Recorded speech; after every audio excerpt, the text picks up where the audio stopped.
அனைவருக்கும் வெற்றி தமிழ் பயிற்சி அகாடமியின் சார்பாக இனிய வணக்கம். இந்த ஷார்ட்ஸில் நம்ம 8th ஜியோகிராஃபியில் இருக்கக்கூடிய மிக முக்கியமான ஒரு பகுதிங்க. ஆல்ரெடி நமக்கு கொஸ்டின் பேப்பரில் வினா வந்திருக்கு. பொறுத்துக வடிவமைப்பிலையும் கேட்டிருக்காங்க, டைரக்ட் கொஸ்டினாகவும் கேட்டிருக்காங்க. ஷார்ட்கட்டோடு பார்த்து வச்சுக்கோங்க. ரொம்ப சிம்பிளான ஒன்று தாங்க. ஸோ பாருங்கள், இதை பற்றி தான் நம்ம முழுமையாக பார்க்க போகிறோம். அதாவது ஐசோதேர்ம், சரியாங்க. ஐசோதேர்ம் அப்படின்னா சம வெப்பக்கோடு அப்படின்னா, தேர்ம் அப்படின்னா டெம்பரேச்சர் அப்படின்னு ஞாபகம் வச்சுக்கோங்க, சரியாங்க. ஸோ அப்போ ஐசோதேர்ம் அப்படின்னா சம வெப்பக்கோடு. ஐசோக்ரைம் அப்படின்னா, கிரைம்னா அதோட நிலை எப்படி இருக்குது அப்படின்றத மாதிரி ஞாபகம் வச்சுக்கோங்க. அப்போ சம வெப்பநிலை கோடு, அதாவது சராசரி சம வெப்பநிலை கோடு தான் ஐசோக்ரைம் அப்படின்னு சொல்லி சொல்கிறோம். அடுத்தது பாருங்கள், ஐசோஹெல் அப்படின்னு சொல்லி சொல்கிறோம்.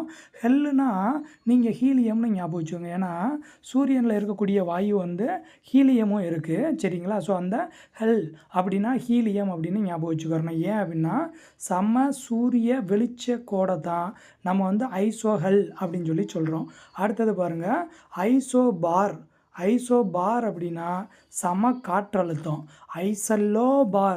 ஐசோபார் அப்படின்னா சம காற்றழுத்த கோடு. ஐசல்லோ அப்படின்னா காற்றழுத்த மாறுபாட்டு கோடு, சரியாங்க.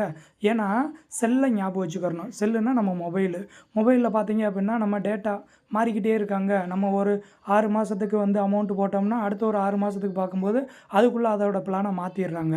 ஸோ அப்போ காற்றழுத்த மாறுபாட்டு கோடு அப்படின்றத ஞாபகம் வச்சுக்கிறணும். அதுக்கப்புறம் iso heights.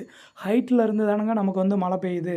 So iso heights அப்படின்னா சம மலையளவு கோடு. ரொம்ப முக்கியமான ஒரு வினாங்க, அடிக்கடி கேட்கக்கூடிய ஒரு வினா, நல்லா பார்த்து வச்சுக்கோங்க.